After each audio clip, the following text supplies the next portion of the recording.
Continue to follow breaking news first reported on 11 Alive. We now know the manner of death for a baby who died in Clayton County last July. A lawsuit says the child was decapitated during birth.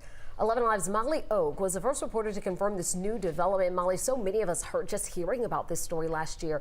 What can you tell us? Well, Jennifer, we just learned that the family of that child is expected to speak with us tomorrow. I also learned today the Clayton County medical examiner signed the death certificate after determining the manner of death is a homicide. Now, this is a story I know a lot of you have been following since we learned about the baby's death over the summer.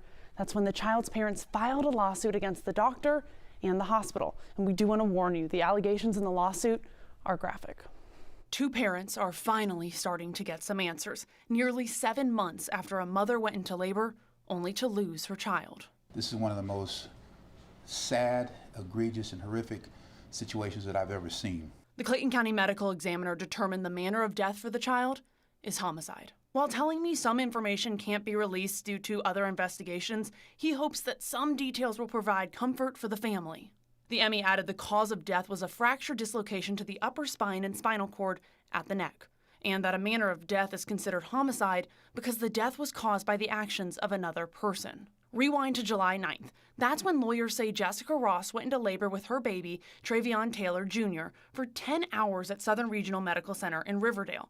That night, after complications, the lawsuit calls the doctor who performed the delivery negligent for not calling for proper emergency procedures in a timely manner. And lawyers say the doctor applied excessive force on the baby's head and neck.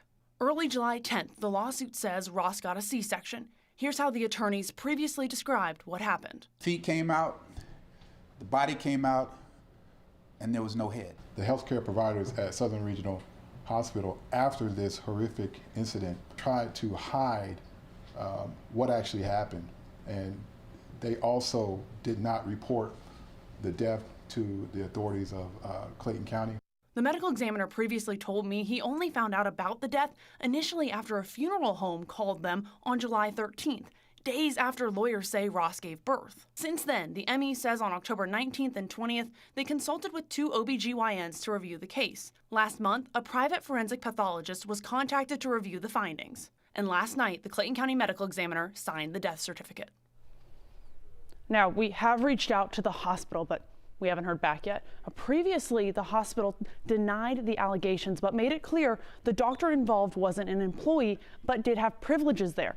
I did just check, and the doctor involved's license is still active. Now, we're going to keep you updated as we continue to learn more. But for now, if you'd like to read more about this investigation and take a closer look at the timeline, because there's a lot that's happened so far, click on this story on 11alive.com's homepage.